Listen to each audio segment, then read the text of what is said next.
It's 2 a.m. Your phone glows in the dark. A faint blue light, casting shadows on the wall.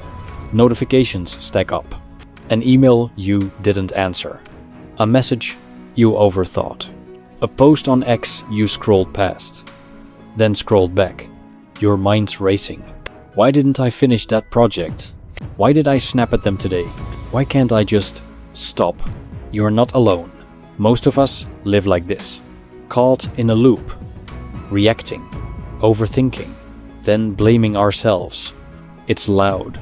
Not the world outside, but the one in your head. Stoicism doesn't promise to fix this. It's not a cure. It's just a way to pause, to breathe, to see clearly, even when everything's screaming.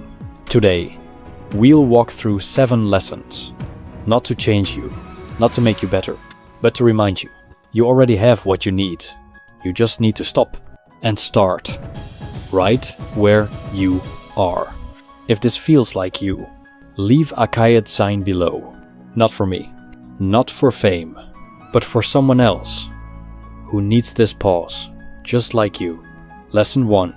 Find quiet in discipline. It's Monday morning. Your desk is a mess. Papers scattered. Laptop open with 10 tabs. Emails piling up. Each one feels like a weight. You're frozen, not because you're lazy, but because it's too much.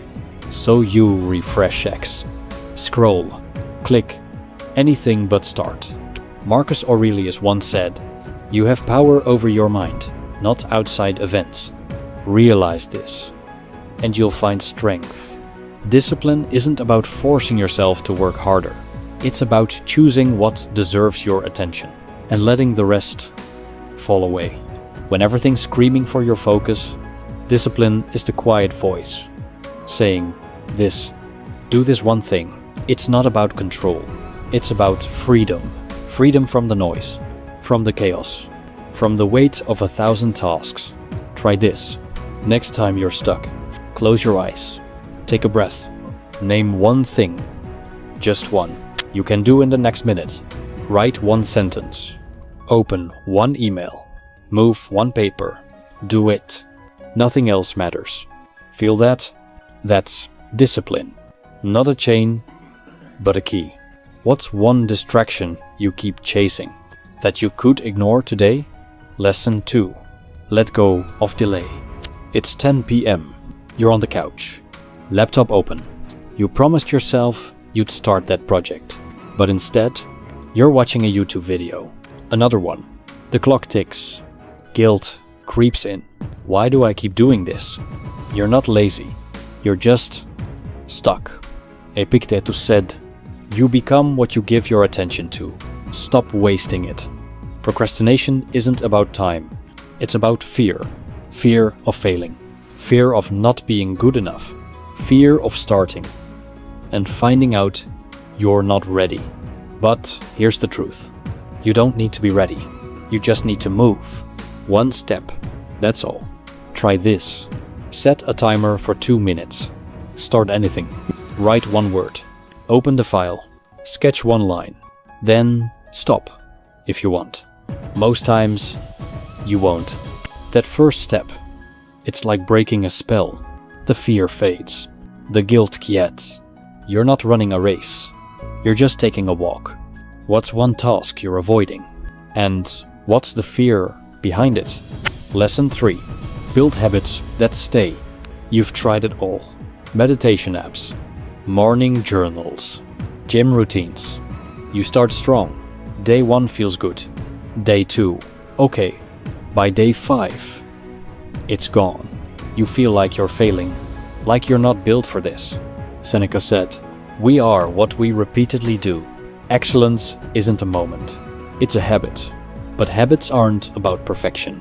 They're about showing up, even when it's messy, even when it's small. One choice, over and over.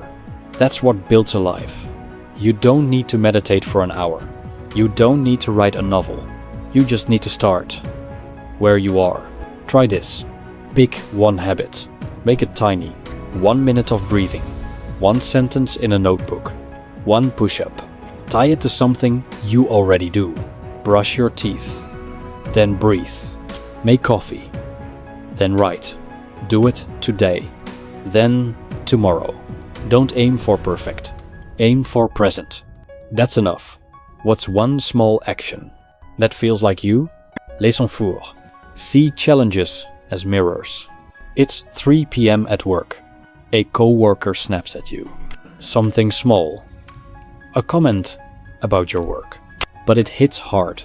You're fuming, replaying it in your head. Ich loop, angrier. By dinner, it's all you can think about. Epictetus said, it's not what happens, it's how you respond that matters. That comment, it's not the problem, your reaction. That's what's burning you. Challenges like this, they're not obstacles, they're mirrors. They show you who you are, where you're strong, where you're raw. You can't control what they say, but you can control whether you carry it. Try this. Next time you're upset. Pause. Take a slow breath. Ask yourself, can I let this go? Not because they're right, not because you're weak, but because you're free. You don't need to win every fight. Sometimes, walking away is the victory. What's one moment today where you could have reacted less? Lesson 5. Start where you stand. You want to change your life. A new job. A new routine. A new you. But it's big. Too big. The gap between here and there. It feels like a canyon. So you do nothing. You wait for the right moment. The right plan. Marcus Aurelius said, don't wait for perfection. Begin now with what you have. Big goals don't need big starts. They need one step. The smallest one, right in front of you. You don't need to see the whole path. You just need to move. And trust the path will show itself. Try this. Write down one goal. Doesn't matter how big. Now ask, what's the smallest step I can take today? Send one email. Read one page. Walk one block. Take it. Feel the ground under you. That's where change lives. Not in the future. Right here. What's one thing you've been waiting to start? That you could touch today? Leçon 6. Anchor purpose in virtue. You're hustling, chasing deadlines, building a career, posting, creating, moving. But late at night, it feels empty, like you're running in circles, chasing something. That doesn't fill you. Seneca said, if you don't know your harbor, no wind is the right wind. Purpose isn't about what you achieve. It's about who you're becoming, through small choices, honest ones, choices that feel true, a life built on virtue. That's a life with weight, not fame, not money, but meaning. Try this. At the end of the day, ask yourself, did I act with kindness today? Did I show courage? Did I choose truth? Write one answer, one moment. That's your harbor. That's what keeps you steady. When the world's a storm, what's one value you want to guide you? Even when no one's watching? Lesson 7. Simplify to see clearly. Your desk is chaos. Papers, coffee cups, your phone buzzes. Another notification. Your mind feels like a browser. 50 tabs open, all screaming. You can't think. You can't breathe. Marcus Aurelius said, if it's not necessary, let it go.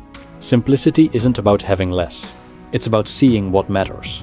And ignoring the noise. A clear desk. A clear mind. A clear life. It's not about giving up. It's about choosing. What stays? What goes? Try this. Pick one thing. Your desk. Your phone. Your schedule. Remove one item. One app. One meeting.